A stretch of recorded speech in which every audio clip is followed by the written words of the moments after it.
Dear students, welcome to 101.5 FM Akashvani Kannur.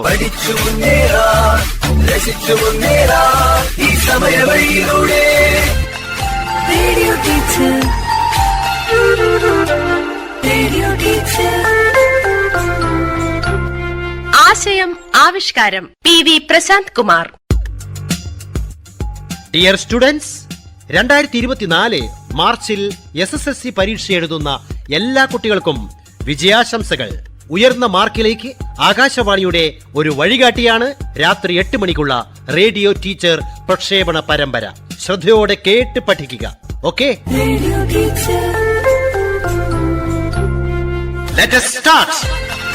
Radio teacher, radio teacher.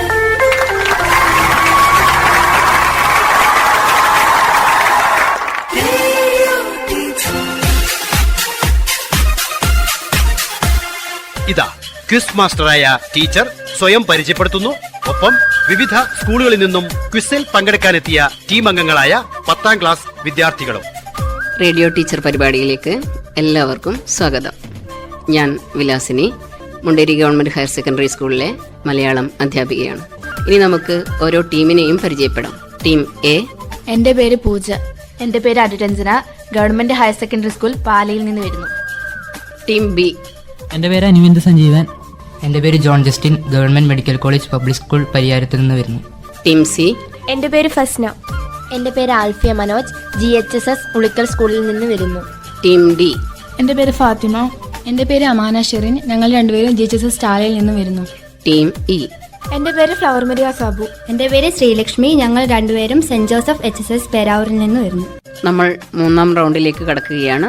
ഇതിലെ ചോദ്യങ്ങൾക്ക് 3 മാർക്കാണ്.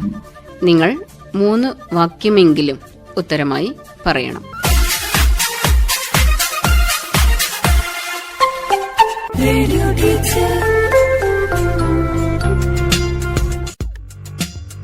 ചോദ്യം ടീം എയിൽ നിന്ന് തുടങ്ങാം. നമ്മുടെ എല്ലാ യൂണിറ്റിന്റെയും ആമുഖമായി ചില പ്രവേശകങ്ങൾ കൊടുക്കാറുണ്ട്. ഒരു പ്രവേശകമാണ് നിങ്ങൾക്കുള്ള ചോദ്യമായി. നന്മകൾ കണ്ടത് കേട്ടത് ചൊല്ലാൻ നാക്കിന് കഴിയട്ടെ, തിന്മകൾ കണ്ടാൽ കൊത്തിക്കീറാൻ കൊക്കിന് കഴിയട്ടെ. അയ്യപ്പ പണിക്കരുടെ കവിതയുടെ ഒരു ഭാഗമാണ്. തത്തമ്മയോടാണ് ഇങ്ങനെ പറയുന്നതെങ്കിലും കവി സമൂഹത്തോടു കൂടിയാണ് ഇങ്ങനെ പറയുന്നത്. ഒന്നുകൂടി വരികൾ വായിക്കാം. നന്മകൾ കണ്ടത് കേട്ടത് ചൊല്ലാൻ നാക്കിന് കഴിയട്ടെ, തിന്മകൾ കണ്ടാൽ കൊത്തിക്കീറാൻ കൊക്കിന് കഴിയട്ടെ. എന്താണ് കവി സമൂഹത്തോട് പറയുന്നത്? അയ്യപ്പ പണിക്കരുടെ ഈ 4 വരികൾ സമൂഹത്തിനുണ്ടാകുന്ന ജാഗ്രതയെക്കുറിച്ചാണ് പറയുന്നത്. സമൂഹത്തിൽ നന്മയും തിന്മയുമായിട്ടുള്ള ഒരുപാട് കാര്യങ്ങൾ ഉണ്ടാവാം. നല്ല കാര്യങ്ങൾ കാണുകയോ കേൾക്കുകയോ ചെയ്താൽ അത് മറ്റുള്ളവരോട് പറയാനും അവരെ അത് പഠിപ്പിച്ചു കൊടുക്കാനും പ്രചരിപ്പിക്കാനുമുള്ള ഒരു മനസ്സ് നമുക്കുണ്ടാവണം. അതുപോലെ തന്നെ സമൂഹത്തിൽ എന്ത് തിന്മകൾ ഉണ്ടായാലും അതിനെ ശക്തമായി പ്രതികരിക്കാനുള്ള ഒരു മനസ്സ് നമുക്കുണ്ടാകണം. ഇത്തരത്തിലുള്ള ആശയമാണ് ഈ ഒരു കവിതകൾ തരുന്നത്. ഉത്തരം വ്യക്തമാണ്. നല്ലത് കണ്ടാൽ പറയാനും തിന്മകൾ കണ്ടാൽ അതിനെതിരെ ശക്തമായി പ്രതികരിക്കാനും നമുക്ക് കഴിയണം. പ്രത്യേകിച്ച് ഈ യൂണിറ്റിൽ മാധ്യമങ്ങളെക്കുറിച്ച് കൂടിയാണ് പറയുന്നത്. റേഡിയോ, പത്രം പോലെയുള്ള മാധ്യമങ്ങൾക്ക് കൂടിയുള്ള ഒരു മുന്നറിയിപ്പാണിത്. സമൂഹത്തിനുള്ള ഒരു ജാഗ്രതാ നിർദ്ദേശം തന്നെ. ഉത്തരം നന്നായിട്ടുണ്ട്. ടീം എക്ക് 3 മാർക്ക്. അടുത്ത ചോദ്യം ടീം ബിയോട്. പണയം എന്ന പാഠത്തിലെ ചോദ്യമാണ്. ചെമ്പുമത്തായിയുടെ അടുക്കൽ ചെന്ന് റേഡിയോ പണയം വയ്ക്കുമ്പോൾ ചാക്കുണ്ണിയുടെ ഉള്ളിൽ തീയായിരുന്നു. സ്വന്തം ജീവിതത്തിൽ നിന്ന് ഒരു ഭാഗം തന്നെ ആരോ പറിച്ചു മാറ്റുന്നത് പോലെ അയാൾക്ക് തോന്നി. റേഡിയോയുമായുള്ള ചാക്കുണ്ണിയുടെ ആത്മബന്ധം വിശദമാക്കുക. റേഡിയോയുമായി ചാക്കുണ്ണിക്കുള്ള ആത്മബന്ധം എങ്ങനെയാണ് ക്രമപ്പെടുത്തി സമഗ്രമായി നമുക്ക് പറയാനാവുക? റേഡിയോ ചാക്കുണ്ണി വളരെ കഷ്ടപ്പെട്ട് വാങ്ങിയതായിരുന്നു. അതുമാത്രമല്ല, തൻ്റെ ജീവിതത്തിൽ പണിയെടുക്കുമ്പോഴും എന്തൊക്കെയോ നടത്തുമ്പോഴും റേഡിയോ ഉപയോഗിച്ചിരുന്നു. ബട്ടൺ തുന്നുമ്പോൾ പ്രാദേശിക വാർത്തയും, വക്കടിക്കുമ്പോൾ വയലും വീടും. അതുമാത്രമല്ല, തൻ്റെ കുട്ടിക്ക് ബാലമണ്ഡലം എന്ന പരിപാടി വളരെ ഇഷ്ടമായിരുന്നു. അതുകൊണ്ട് തന്നെ റേഡിയോ വളരെ പ്രിയപ്പെട്ടതായിരുന്നു ചാക്കുണ്ണിക്ക്. റേഡിയോ പ്രിയപ്പെട്ടതായിരുന്നു. ആത്മബന്ധം എന്ന് പറയുമ്പോൾ എങ്ങനെ? ഒരു റേഡിയോ എന്നത് നേരിട്ട് കാണുമ്പോൾ ജീവനുള്ള ഒരു വസ്തുവല്ല. എന്നിട്ട് പോലും അയാൾക്ക് എങ്ങനെയാണ് റേഡിയോയുമായി ആത്മബന്ധമുണ്ടാവുന്നത്?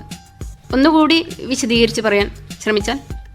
ഒരു ജീവനുള്ള വസ്തുവിനെ പോലെയാണ് ചാക്കുണ്ണി റേഡിയോയെ നോക്കിക്കാണുന്നത്. അതിൻ്റെ ബാക്കിലുള്ള കുട്ടിയുടെ ഫോട്ടോ, തൻ്റെ കുട്ടിയോടുള്ള അതേ ഇഷ്ടം തന്നെ അദ്ദേഹത്തിന് ആ റേഡിയോയിലും ഉണ്ടായിരുന്നു. തൻ്റെ നെറ്റിയിലെ വിയർപ്പ് കൊണ്ടും തൻ്റെ കഷ്ടപ്പാടും കൊണ്ടാണ് ചാക്കുണ്ണി ആ റേഡിയോ വാങ്ങിച്ചത്. അതുകൊണ്ട് തന്നെ അയാൾക്ക് ആ റേഡിയോയോട് അതിയായ സ്നേഹവും ആത്മബന്ധവും ഉണ്ട്. താൻ ഏത് പണിയെടുക്കുമ്പോഴും ഏത് സാഹചര്യത്തിലായിരിക്കുമ്പോഴും ചാക്കുണ്ണി ആ റേഡിയോയിലായിരിക്കും ശ്രദ്ധ. താൻ തയ്യൽ പണി ചെയ്യുമ്പോഴും താൻ വയലുകളിലൂടെ നടക്കുമ്പോഴും എല്ലാം റേഡിയോ തൻ്റെ കയ്യിലും അതിലുള്ള എല്ലാ പരിപാടികളും ചാക്കുണ്ണി കാണുകയും കേൾക്കുകയും ചെയ്യും. താനിപ്പോൾ ഏത് പണിയിൽ ഏർപ്പെടുത്തിയിരിക്കുമ്പോഴും അയാൾ റേഡിയോ കൊണ്ട് നടക്കുമായിരുന്നു. ആറാട്ടുകുന്നിൽ ആ റേഡിയോ വളരെ പ്രധാനപ്പെട്ടതായിരുന്നു. ബട്ടൺ തുന്നുമ്പോൾ അദ്ദേഹം പ്രാദേശിക വാർത്ത കേൾക്കുകയും വക്കടിക്കുമ്പോൾ അദ്ദേഹം വയലും വീടും എന്ന പരിപാടി കേൾക്കുകയും അതുകൂടാതെ തൻ്റെ മകന് പ്രിയപ്പെട്ടതായിരുന്നു ബാലമണ്ഡലം എന്ന പരിപാടി. ഉത്തരം ശരിയാണ്. ചാക്കുണ്ണി എന്ന മനുഷ്യന്റെ ജീവിതത്തിന്റെ ഓരോ നിമിഷങ്ങളിലും റേഡിയോയുടെ സാന്നിധ്യമുണ്ടായിരുന്നു.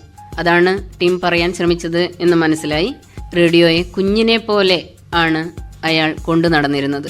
അതുകൊണ്ടാണ് ചെമ്പുമത്താഴിയുടെ അടുത്ത് പോയിട്ട് എന്ത് പറഞ്ഞത്? കുഞ്ഞുങ്ങളെ നോക്കും പോലെ നോക്കണം എന്നൊക്കെ പറഞ്ഞത്.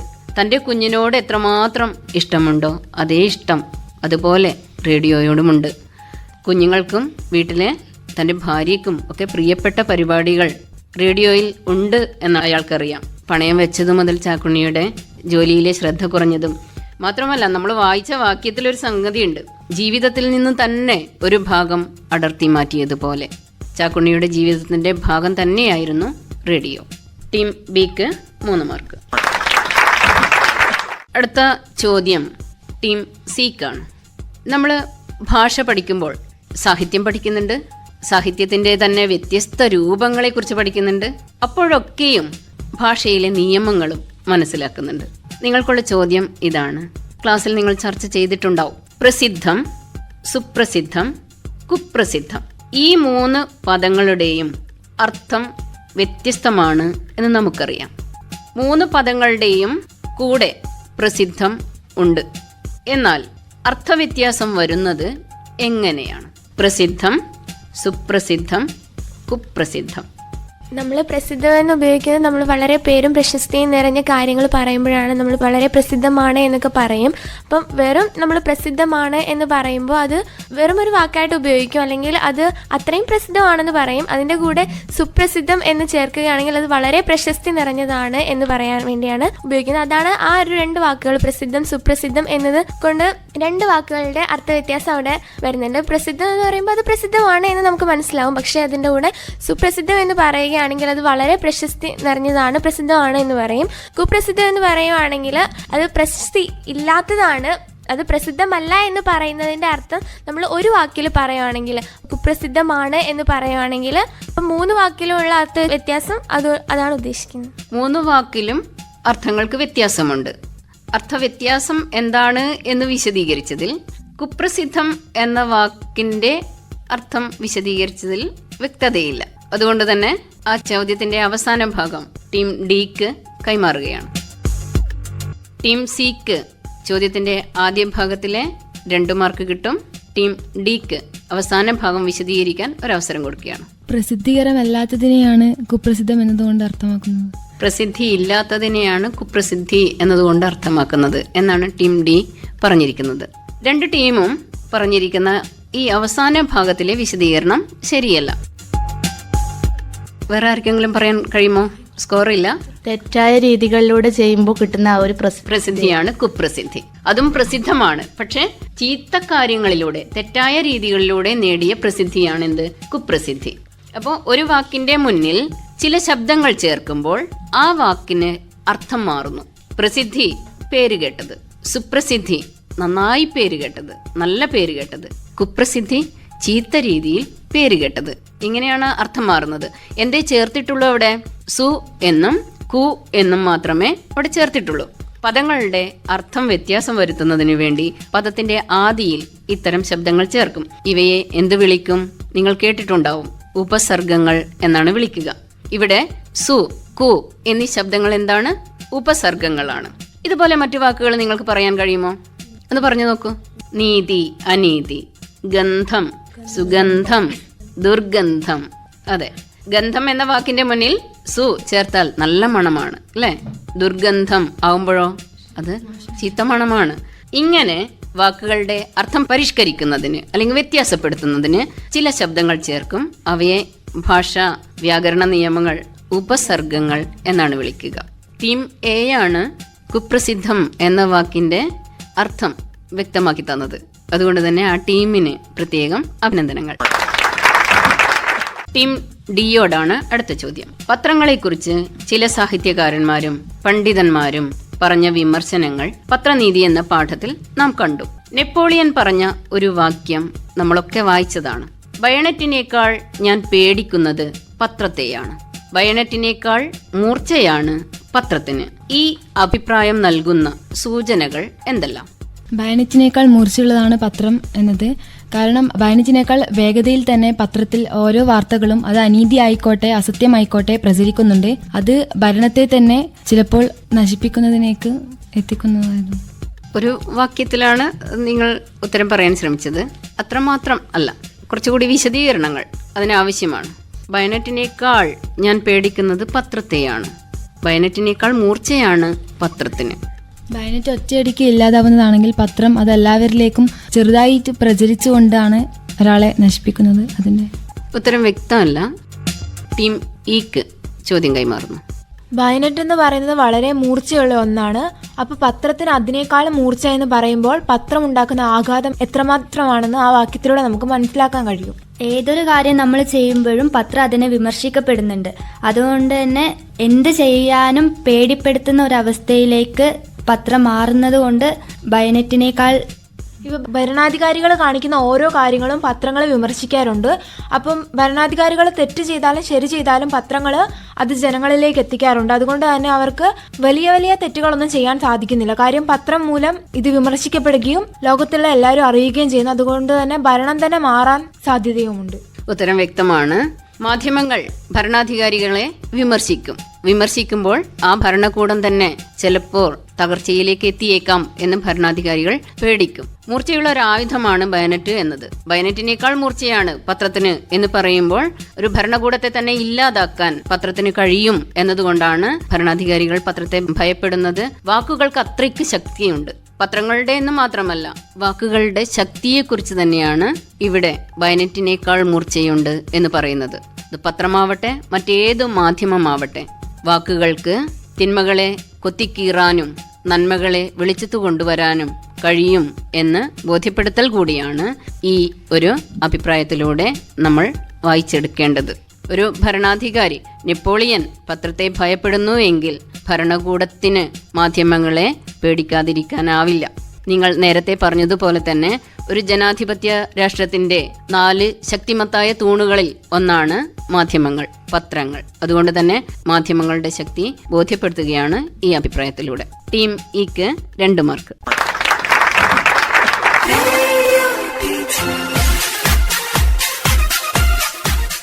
SSLC പാഠങ്ങൾ ഉൾക്കൊള്ളിച്ച പ്രതിദിന പ്രശ്നോത്തരി തുടരുന്നു.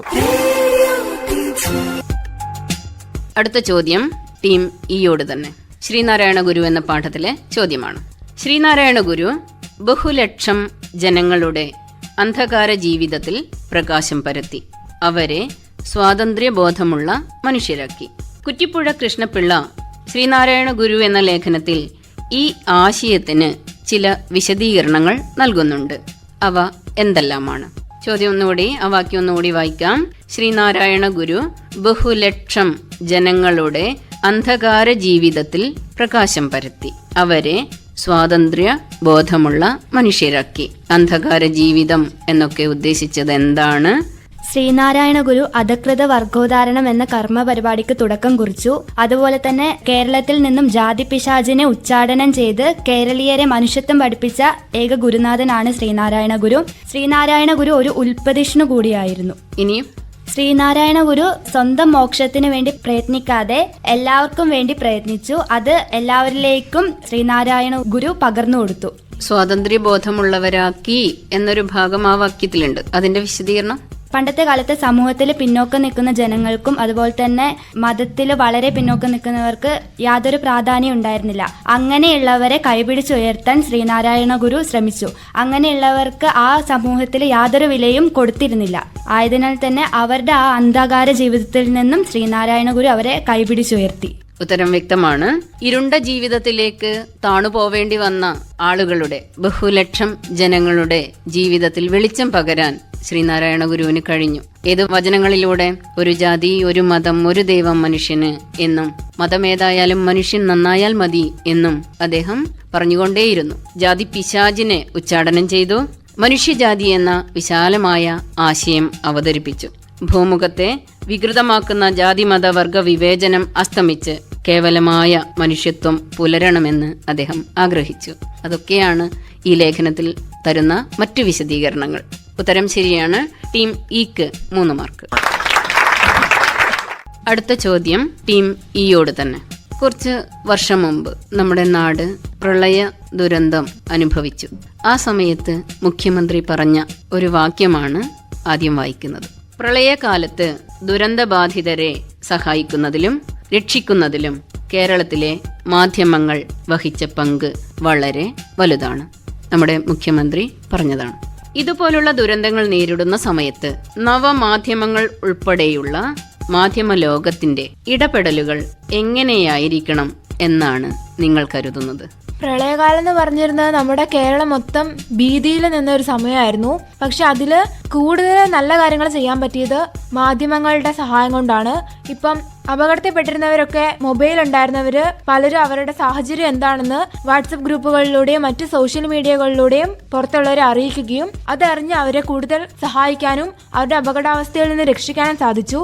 അതുപോലെ തന്നെ നമ്മുടെ യുവജനങ്ങൾ മാധ്യമ മീഡിയാസ് ഉപയോഗിച്ചാണ് സഹായ പ്രവർത്തനങ്ങൾ കൂടുതൽ നടത്തിയത്.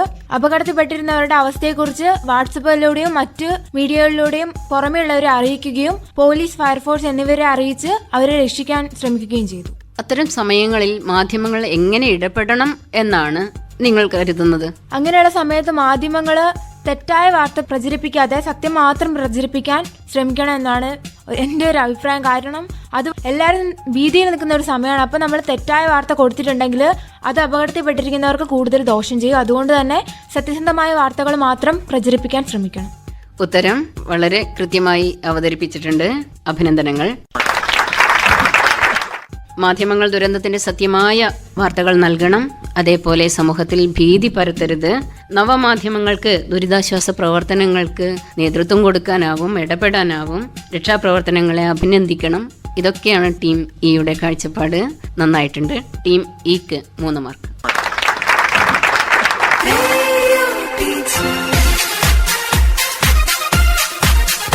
അടുത്ത ചോദ്യം ടീം ഡിക്ക്. നാടായാലും കാടായാലും കുഴിയായാലും കുന്നായാലും നല്ലവർ പാർക്കുന്നെങ്കിൽ നീയും നന്നേ വാഴുക നിലമേ. പുറനാനൂറ് എന്ന കൃതിയിൽ ഔവ്വയാർ പറഞ്ഞ വരികളാണിത്. ഒന്നുകൂടി വായിക്കാം. നാടായാലും കാടായാലും കുഴിയായാലും കുന്നായാലും നല്ലവർ പാർക്കുന്നെങ്കിൽ നീയും നന്നേ വാഴുക നിലമേ. നിലാവു പെയ്യുന്ന നാട്ടുവഴികൾ എന്ന യൂണിറ്റിന്റെ പ്രവേശകമാണ് ഈ വരികൾ. ഇത് ഔവ്വയാറിന്റെ വരികളാണെന്ന് പറഞ്ഞു. ചോദ്യം ഇതാണ്: ഈ വരികളുടെ പൊരുൾ എന്ത്? നമ്മുടെ സമൂഹത്തിൽ ഒരാളെങ്കിലും നന്നായിട്ടുണ്ടെങ്കിൽ അത് നമ്മുടെ മുഴുവൻ സമൂഹത്തിന് വേണ്ടിയിട്ടും അതൊരു ഗുണകരമായിരിക്കും. ഒരാളുടെ ആ ഒരു പെരുമാറ്റം, അവരുടെ സ്വഭാവം അതുപോലെ ആയിരിക്കും അവരോട് ബന്ധപ്പെട്ടവരൊക്കെ ഉണ്ടാവുക. അപ്പം ഒരാളിനെ നന്നായിട്ടിരുന്നാൽ മറ്റുള്ളവർക്കും അത് നന്മയിലേക്ക് കൂടുതൽ അവരെ നയിക്കുന്നതായിരിക്കും. നാം എങ്ങനെയാണ് മറ്റൊരു നാട്ടിനെ കാണുക അതുപോലെയാണ് അവിടെ ഉണ്ടാവുക. നാം മോശമായി കാണുകയാണെങ്കിൽ അവിടെ മോശമായിരിക്കാം. എന്നാൽ നാം നല്ല രൂപത്തിലാണ് കാണുന്നതെങ്കിൽ നല്ല രൂപത്തിലായിരിക്കും അവിടെ ഉണ്ടാവുക. ആ ഒരു സമൂഹം തന്നെ നല്ലതിലായിരിക്കാം. നമ്മൾ കാണുന്നത് മാത്രമാണോ? നമ്മുടെ കാഴ്ചപ്പാട് എങ്ങനെയാണോ അതുപോലെയായിരിക്കും. നമ്മുടെ കാഴ്ചപ്പാട് മാത്രമാണോ? നാം ചെയ്യുന്ന പ്രവർത്തനങ്ങളും അത് നല്ലതാണെങ്കിൽ ആ നാട്ടിൽ നല്ലതായിരിക്കാം, മോശമാണെങ്കിൽ അത് മോശമാകും. അപ്പൊ നിങ്ങൾ പറയാൻ ഉദ്ദേശിച്ചത് വ്യക്തമാകുന്ന വാക്കുകളിൽ അവതരിപ്പിക്കുക. നിങ്ങളുടെ മനസ്സിലുണ്ട് പറയേണ്ടത് എങ്ങനെയാണെന്നുള്ള വാക്കുകൾക്ക് പരതുക എന്നൊരു പ്രയാസമേ ഉള്ളൂ. അതുകൊണ്ട് തന്നെ നിങ്ങൾ ഉദ്ദേശിച്ചത് എന്താണെന്ന് ഞങ്ങൾക്ക് മനസ്സിലായിട്ടുണ്ട്. നാടാവട്ടെ കാടാവട്ടെ കുന്നാവട്ടെ കുഴിയാവട്ടെ ആ നാട് നന്നാവുന്നത് എങ്ങനെയാണ്? നല്ലവർ ജീവിക്കുന്നുണ്ടെങ്കിലാണ്. നല്ലവർ എവിടെയുണ്ടോ, എവിടെയുണ്ടെങ്കിലും ആ നാട് നന്നാവും. അത് എന്തിനെ കുറിച്ചാണ്, ഏതിലാണ് ഊന്നുന്നത്? മനുഷ്യന്റെ പ്രവൃത്തിയിലാണ്, നന്മയിലാണ്, കൂട്ടായ്മയിലാണ്, സ്നേഹത്തിലാണ്, സത്യസന്ധതയിലാണ്. അങ്ങനെ വരുമ്പോ അവയർ പറഞ്ഞ വരികളുടെ പൊരുൾ, ഏത് നാടും നന്നാവണമെങ്കിൽ അവിടെ ജീവിക്കുന്ന ജനത നന്നായിരിക്കണം. കൂട്ടായ്മ ഉണ്ടാവണം, സ്നേഹബന്ധങ്ങൾ ഉണ്ടാവണം, സഹകരണം ഉണ്ടാവണം, എല്ലാറ്റിലും സത്യസന്ധമായി നിൽക്കാൻ കഴിയണം. അപ്പോഴാണ് ഒരു നാട് നന്നാവുക. ഔവ്വയ്യാറിനെ കുറിച്ച് നിങ്ങൾ കേട്ടിട്ടുണ്ടാവും. സംഘകാലം കവികളിലെ ഏറ്റവും പ്രസിദ്ധിയാർജിച്ച കവയിത്രിയാണ് ഔവ്വയ്യാർ. ഔവ്വയ്യാർ എന്ന വാക്കിന്റെ അർത്ഥം മാതാവിനെ പോലെ ബഹുമാന്യയായവൾ എന്നാണ്. എല്ലാ തമിഴ്നാട്ടുകാരും ആരാധനാപൂർവം സ്മരിക്കുന്ന ഒരു നാമമാണ് ഔവ്വയ്യാറിൻ്റെത്. ടീം ഡിക്ക് 3 മാർക്ക്. അടുത്ത ചോദ്യം ടീം സിയോട്. പല പത്രങ്ങൾ വായിക്കുന്നത് അവയിൽ വരുന്ന പല തോതിലുള്ള കള്ളങ്ങൾ താരതമ്യം ചെയ്ത് അവയെപ്പറ്റി ആലോചിച്ച് ഒടുവിൽ എങ്ങനെയെങ്കിലും സത്യത്തിന്റെ സമീപത്ത് എത്തിച്ചേരാൻ കഴിയുമോ എന്ന് നോക്കാൻ വേണ്ടിയാണ്. സത്യം കണ്ടുപിടിക്കാൻ പല അടവുകളും നോക്കേണ്ടി വരും. ഗുണിക്കൽ, ഹരിക്കൽ, അഭ്യൂഹം, ഭാവന തുടങ്ങി പലതും. ഈ അഭിപ്രായം സുകുമാർ അഴീക്കോടിൻ്റെതാണ്. നിങ്ങൾ വായിച്ചിട്ടുണ്ട്. സുകുമാർ അഴീക്കോട് ഇങ്ങനെ പറയാനുള്ള കാരണം എന്താണെന്നും ലേഖനത്തിൽ പറഞ്ഞിട്ടുണ്ട്. അവ എന്താണ് എന്നാണ് പറയേണ്ടത്. അതായത് പത്രങ്ങളിൽ വരുന്ന വാർത്തകൾ എല്ലാം ശരിയായിരിക്കണമെന്നില്ല, അതിൽ ശരികളും ഉണ്ട്, തെറ്റുകളും ഉണ്ട്. നമ്മളൊരു ദിവസം രാവിലെ തുടങ്ങുന്നത് തന്നെ പത്രങ്ങളിലൂടെയാണ്. അതിൽ സുകുമാർ അഴീക്കോട് തന്നെ പറയുന്നുണ്ട് തൻ്റെ ജീവിതത്തിൽ പോലും പത്രം വളരെ അധികം സ്വാധീനിച്ചിട്ടുണ്ടെന്ന്. താനും പണ്ട് മുതലേ ശീലിച്ചത് രാവിലെ പത്രം വായിച്ചുകൊണ്ട് ഒരു ദിവസം തുടങ്ങണമെന്നാണ്. നമ്മളൊരു പത്രത്തിലൊരു കാര്യം വായിക്കുമ്പോൾ അത് ശരിയാണെന്ന് ഉറപ്പിക്കുന്നതിന് മുൻപ് ഒരുപാട് ചിന്തിക്കണം. അതിൻ്റെ എല്ലാ ഭാഗങ്ങളും വ്യക്തമായി പരിശോധിച്ചതിന് ശേഷം മാത്രമേ പത്രങ്ങളിൽ വരുന്ന വാർത്ത ശരിയാണോ തെറ്റാണോ എന്ന് വ്യക്തമാക്കാൻ പാടുള്ളൂ, അല്ലെങ്കിൽ വിശ്വസിക്കാൻ പാടുള്ളൂ എന്നാണ്. കാരണം പത്രങ്ങളിൽ അടിച്ചിരിക്കുന്ന വാർത്ത എല്ലാം ശരിയായിരിക്കണമെന്നില്ല, ശരികളും ഉണ്ട്, തെറ്റുകളും ഉണ്ട്. അതിൽ ശരികൾ മാത്രം മനസ്സിലാക്കി അത് മാത്രം നമ്മൾ പ്രചരിപ്പിക്കാൻ ശ്രമിക്കണം എന്നാണ് സുകുമാർ അഴീക്കോട് ഇതിലൂടെ വ്യക്തമാക്കുന്നത്. ഇനി എന്തെങ്കിലും കൂട്ടിച്ചേർക്കാൻ തോന്നുന്നുണ്ടോ? എന്തുകൊണ്ടാണ് അദ്ദേഹം പല പത്രങ്ങൾ വായിക്കണമെന്ന് പറയുന്നത്? അതായത് എല്ലാ പത്രങ്ങളിലും എല്ലാ വാർത്തകളും ഒരുപോലെ ആയിരിക്കണമെന്നില്ല. ഓരോ പത്രങ്ങളിലും അവരടിച്ചെടുക്കുന്നതിൽ വ്യത്യാസങ്ങൾ ഉണ്ടാകും. ചിലപ്പോൾ ഒന്നിൽ ശരിയായി കാണുന്നത് മറ്റൊന്നിൽ അതിനെപ്പറ്റി വേറൊരു വാർത്തയായിരിക്കും കൊടുത്തിട്ടുണ്ടാവും. അപ്പോൾ എല്ലാ പത്രങ്ങളും വായിച്ചതിൽ നമുക്ക് ശരി ഏതാണോ തോന്നുന്നത്, അല്ലെങ്കിൽ ശരിയായിട്ട് എന്താണോ തോന്നുന്നത് അത് മാത്രം നമ്മൾ തിരഞ്ഞെടുക്കണം എന്നാണ് സുകുമാർ അഴീക്കോട് അതിലൂടെ വ്യക്തമാക്കുന്നത്. ടീം സി പറഞ്ഞ ഉത്തരം വ്യക്തമാണ്. എന്നിരുന്നാലും പത്രങ്ങൾ അവരുടെ പ്രചരണത്തിനു വേണ്ടി ചില തന്ത്രങ്ങളെയൊക്കെ ഉപയോഗപ്പെടുത്തും. അതുകൊണ്ട് ലേഖനത്തിൽ തന്നെ പറഞ്ഞിട്ടുണ്ട്, പത്രങ്ങളുടെ പ്രചാരം കൂടുന്നത് അവരുടെ വഷളത്തരം കൂടുമ്പോഴാണ് എന്ന് ഈ ലേഖനത്തിൽ തന്നെ പറഞ്ഞിട്ടുണ്ട്. നമ്മളത് പഠിച്ചതാണ്. അങ്ങനെ വരുമ്പം സത്യം അറിയാൻ ഒറ്റ പത്രം വായിച്ചാൽ മതിയാവുന്നില്ല എന്നാണ് സുകുമാർ അഴീക്കോടിന്റെ പരാതി. പല പത്രങ്ങളും ഒരേ വാർത്ത വ്യത്യസ്ത രീതിയിൽ കൊടുക്കും. വ്യത്യസ്ത കാഴ്ചപ്പാടുകളാണ് പല പത്രങ്ങൾക്കും ഉള്ളത്. ആ കാഴ്ചപ്പാടുകൾ ഏതിലേക്കും വന്നു ചേരാം, ഈ വാർത്തകളിലേക്കും വന്നു ചേരാം. അതുകൊണ്ട് തന്നെ പല പത്രങ്ങൾ വായിച്ച് കൂട്ടിയും കുറച്ചും ഗുണിച്ചും ഹരിച്ചും ഒക്കെ വേണം നമ്മൾ സത്യം എന്താണെന്ന് മനസ്സിലാക്കാൻ.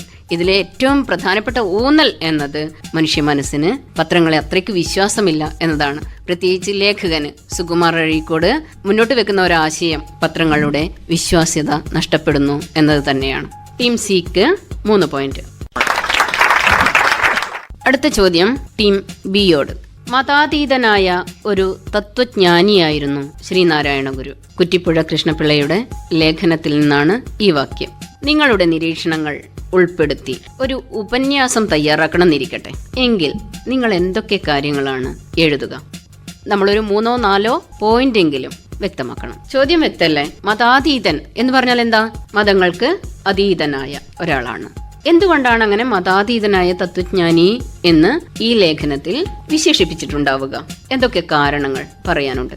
ശ്രീനാരായണ ഗുരു ഒരു ഹിന്ദു മതസ്ഥനായിരുന്നെങ്കിൽ പോലും ഒരിക്കലും തന്റെ മതത്തെ ഉയർത്താനും വേറെ മതങ്ങളെ താഴ്ത്തി കാണിക്കാനും അദ്ദേഹം തയ്യാറായിരുന്നിട്ടില്ല.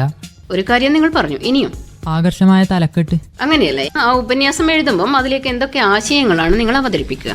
താഴ്ന്ന നിലയിലുള്ള മനുഷ്യരെ ഉയർന്ന നിലയിലേക്ക് എത്തിക്കാനുള്ള പരിശ്രമം. മതാതീതനായ ഒരു തത്വജ്ഞാനിയായിരുന്നു ശ്രീനാരായണ ഗുരു. അതാണ് നമ്മുടെ വിഷയം. ഈ വിഷയത്തിലാണ് നമ്മൾ ഉപന്യാസം തയ്യാറാക്കുന്നത്. എങ്കിൽ എന്തൊക്കെ ആശയങ്ങളാണ് നമ്മൾ മുന്നോട്ട് വെക്കുക? ശ്രീനാരായണ ഗുരു ഒരിക്കലും തന്റെ മതത്തെ ഉയർത്തിക്കാട്ടാതെ എല്ലാ മതങ്ങളും ചെന്നു ചേരുന്ന മഹാസമുദ്രമായ മനുഷ്യജാതി എന്ന ജാതിയെ പറ്റിയാണ് ശ്രീനാരായണ ഗുരു വർണ്ണിച്ചിരിക്കുന്നത്. 2 പോയിന്റ് നിങ്ങൾ പറഞ്ഞിരിക്കുന്നു. ഒന്ന്, ഹിന്ദു മതത്തിൽപ്പെട്ട ആളാണെന്ന് നമ്മൾ ശ്രീനാരായണ ഗുരുവിനെ ഹിന്ദു മതസ്ഥനായി അംഗീകരിക്കുമ്പോഴും അല്ലെ കാണുമ്പോഴും അദ്ദേഹം ഹിന്ദു മതത്തെക്കുറിച്ച് ഒന്നും പറഞ്ഞില്ല. അതേപോലെ തന്നെ എല്ലാ മതനദികളും ചേരുന്ന ഒരു മനുഷ്യൻ എന്ന മഹാസമുദ്രത്തെക്കുറിച്ചാണ് ശ്രീനാരായണ ഗുരു സംസാരിച്ചത്. 2 പോയിന്റ് നിങ്ങൾ പറഞ്ഞിരിക്കുന്നു. ടീം ബിക്ക് 2 പോയിന്റ് കിട്ടുന്നു.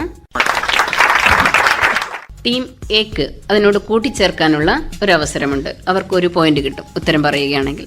ഒരു പ്രത്യേക വിഭാഗത്തിന്റെ ഉന്നമനത്തിനായി അദ്ദേഹം ക്ഷേത്രങ്ങൾ സ്ഥാപിച്ചു എന്ന് പറയുന്നത് ഇവിടെ വിസ്മരിക്കാനാവില്ല. പക്ഷേ അത് ആ വിഭാഗത്തിന്റെ ഉന്നമനത്തിന് വേണ്ടിയാണെങ്കിൽ കൂടി അദ്ദേഹം പിന്നീട് പറഞ്ഞിട്ടുണ്ട് ആ ക്ഷേത്രങ്ങൾ ഇനി ആവശ്യമില്ല എന്നും അതിനു പകരം വിദ്യാഭ്യാസ സ്ഥാപനങ്ങളും അതുപോലെ തന്നെ തൊഴിൽശാലകളുമാണ് വേണമെന്നും. അപ്പോൾ അവിടെ ഒരു ജാതീയമായ ഒരു കാഴ്ചപ്പാടിൽ അതിലുപരി ആ ഒരു സമൂഹത്തിന്റെ അടിത്തട്ടില് നമ്മൾ അടിച്ചമർത്തപ്പെട്ട് കഴിയുന്ന ആ ഒരു അധസ്ഥിത വിഭാഗക്കാരുടെ ഉന്നമനത്തിന് വേണ്ടിയിട്ടുള്ള അദ്ദേഹത്തിന്റെ നീക്കമാണ് അത്. പിന്നെ ഒരു ജാതി, ഒരു മതം, ഒരു ദൈവം, മനുഷ്യന് മതമേതായാലും കൊള്ളാം, മനുഷ്യൻ നന്നായാൽ മതി തുടങ്ങിയ വചനങ്ങളിലൂടെയും ശ്രീനാരായണ ധർമ്മപരിപാലന യോഗം തുടങ്ങിയ സംഘടനകളിലൂടെയും അദ്ദേഹം ജാതി വ്യവസ്ഥയെ ശക്തമായി എതിർത്തു. ഉത്തരം വ്യക്തമായിട്ടുണ്ട്. ടീം എക്ക് 1 പോയിന്റ്.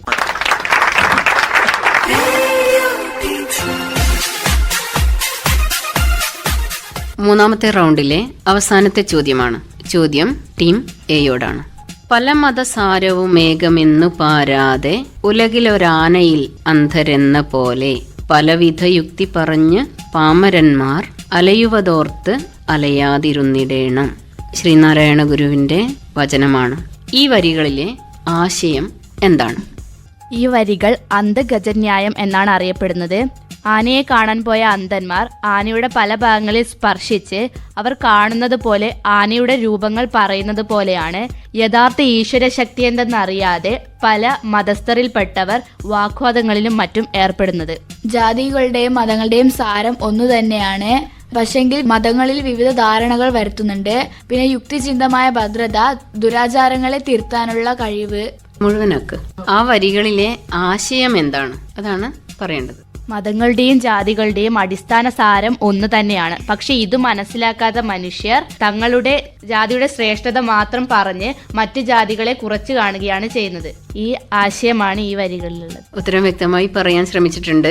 എല്ലാ മതങ്ങളുടെയും സാരം ഒന്ന് തന്നെയാണ്. അത് മനസ്സിലാക്കാതെ കാഴ്ചയില്ലാത്തവർ ആനയെ കണ്ടതുപോലെ മതത്തെക്കുറിച്ച് പറയുന്നവർ പലരും സംസാരിക്കാറുണ്ട്. അറിവ് കേടുകൊണ്ട് അത്തരക്കാർ പറയുന്ന കാര്യങ്ങൾ കേട്ട് അതിനു പിന്നാലെ നമ്മൾ അലയരുത്. മതഭേദങ്ങൾ എന്ന അവസ്ഥയെ അല്ലെങ്കിൽ മതഭേദങ്ങളെ കളിയാക്കാൻ കൂടിയാണ് ശ്രീനാരായണ ഗുരു ഇങ്ങനെ പറഞ്ഞിട്ടുള്ളത്. അന്ധഗജന്യായം എന്ന് ടീം പറഞ്ഞു. ഒരു കാഴ്ചയില്ലാത്തവർ ആനയെ കണ്ടതുപോലെ എന്ന് പറയുമ്പോൾ തന്നെ വ്യക്തമാണ് മതങ്ങളെക്കുറിച്ച്, മതത്തിന്റെ സാരം എന്താണെന്ന് മനസ്സിലാക്കാതെ മതത്തെക്കുറിച്ച് സംസാരിക്കുന്നവർ അന്ധന്മാർ ആനയെ കണ്ടതുപോലെയാണ് എന്ന്. നാരായണഗുരു പറയാൻ ഉദ്ദേശിച്ച കാര്യത്തെ വ്യക്തമാക്കാൻ വേണ്ടി കൂടി തന്നെയാണ് ഈ അന്ധഗജന്യായം കൂടി അതിലേക്ക് ചേർത്ത് വെച്ചത് എന്ന് നമുക്ക് മനസ്സിലാകും. ടീം എക്ക് 3 മാർക്ക്. മൂന്നാമത്തെ റൗണ്ട് പൂർത്തിയാവുമ്പോൾ ഓരോ ടീമിനും ഈ റൗണ്ടിൽ കിട്ടിയ മാർക്ക് ഒന്ന് പറയാം. Team A 7, team B 5, team C 5, team D 3, team E 8.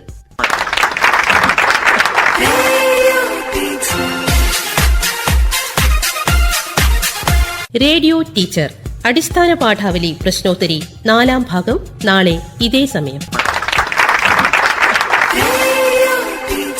Radio teacher അവതരണം ആകാശവാണി കണ്ണൂർ. ആശയം ആവിഷ്കാരം PV പ്രശാന്ത് കുമാർ. നിർവഹണ സഹായം AK രതീഷ്, സീഷ മാനു, ശ്രീകല ബിജു, ജ്യോതി രാജീവ്, കവിതാനാഥ്.